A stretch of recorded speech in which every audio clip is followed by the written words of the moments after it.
دوسری بات، یہ فتنے کم نہیں ہوں گے بلکہ بہت زیادہ، بے تحاشا، ان گنت، کیونکہ اسی حدیث میں رسول اللہ صلی اللہ علیہ وسلم کا ارشاد گرامی ہے کعرض الحصیر عودا عودا، کہ فتنوں کی یلغار، فتنوں کا حملہ چٹائی کے تنکوں کی مانند ہوگا۔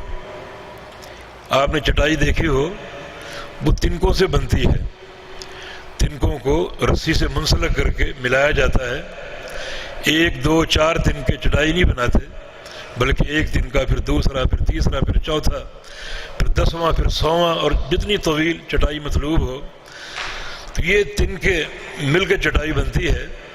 اور پیارے پیغمبر محمد رسول اللہ صلی اللہ علیہ وسلم نے فتنوں کی کثرت کو چٹائی کے تنکوں سے تعبیر فرمایا۔ اور یہ بھی ایک خطرناک حقیقت ہے کہ چٹائی کے تنکے باہم مربوط ہوتے ہیں، ان میں کوئی فاصلہ نہیں ہوتا، ورنہ چٹائی بیکار ہو جائے گی۔ اس طرح فتنے بھی مربوط ہوں گے، ایک آئے گا، پھر دوسرا، پھر تیسرا، باہم ملے ہوئے، ملحق اور متصل۔ تو فتنے کثیر ہوں گے چٹائی کے تنکوں کی مانند، اور فتنے مربوط ہوں گے چٹائی کے تنکوں کی مانند۔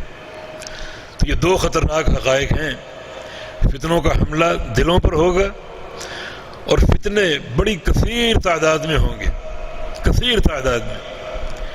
نبی علیہ السلام نے ایک حدیث میں فتنوں کی کثرت کو مواقع القطر قرار دیا ہے، بارش کے قطرے۔ بارش جب برستی ہے تو بے تحاشا برستی ہے، اور یہ قطرے پے در پے گرتے ہیں، اس طرح فتنے بھی گریں گے۔ اور ایک حدیث میں رسول اللہ صلی اللہ علیہ وسلم نے ارشاد فرمایا کہ فتن کقطع اللیل المظلم، کہ فتنے ہوں گے سیاہ رات کی ٹکڑوں کی مانند۔ اب رات تاریک ہو تو وہ ٹکڑے نہیں ہوتے، بلکہ ٹکڑے باہم مربوط ہوتے ہیں، اور ایک اندھیرا چھا جاتا ہے۔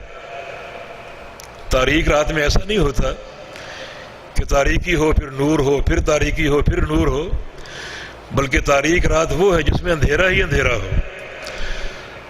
یہ تشبیہ بھی فتنوں کی کثرت اور فتنوں کے باہم مربوط ہونے کی طرف اشارہ کر رہی ہے۔ ایک اور حدیث میں رسول اللہ صلی اللہ علیہ وسلم کا ارشاد گرامی کہ فتن تموج کا موج البحر، سمندر کی لہروں کی مانند فتنے ہوں گے۔ یہاں ایک اور خطرناک حقیقت سامنے آتی ہے کہ لہریں تھمتی نہیں ہیں، ایک لہر پھر دوسری پھر تیسری، اور ہر دوسری لہر پہلی لہر کو چھوٹا کر دیتی۔ ایک لہر آتی ہے وہ گزر جاتی ہے، دوسری لہر اور دوسری موج اس سے بڑی دکھائی دیتی، اس کے بعد والی اس سے بڑی دکھائی دیتی۔ اسی لیے رسول اللہ صلی اللہ علیہ وسلم کا ارشاد گرامی یرقق بعضها بعضا، کہ فتنے ایسے ہوں گے ہر بعد والا فتنہ پہلے فتنے کو چھوٹا کر دے گا۔